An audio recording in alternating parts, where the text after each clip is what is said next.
আমার হাতে যেটা আছে এটা আমাদের বাংলাদেশে বিভিন্ন নামে ডাকা হয়। অনেকে এটিকে শাক আলু বলে, আর অনেকে চীনা আলু বলে থাকে। এটা আমাদের মানব দেহের জন্য খুব উপকারী একটি ফল হিসেবে বিবেচনা করা হয়। এটাতে প্রচুর পরিমাণে কার্বোহাইড্রেট থাকে। এটার গ্লাইসেমিক ইন্ডেক্স কম থাকায় ধীরে ধীরে শর্করা ছাড়ে, যে কারণে ডায়াবেটিস রোগীদের জন্য অত্যন্ত উপকারী একটি ফল। এটি হচ্ছে ফাইবার সমৃদ্ধ, যে কারণে কোষ্ঠকাঠিন্য দূর করতে সহায়তা করবে। চীনা আলু বা শাক আলু ত্বকের সৌন্দর্য ধরে রাখতে সাহায্য করে।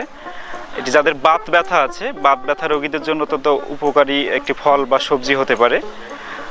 এটাতে প্রচুর পরিমাণে পানি থাকে, যে কারণে গরমের সময় যদি এটা খাওয়া যায় তাহলে আমাদের শরীরের পানির চাহিদা পূরণ হবে।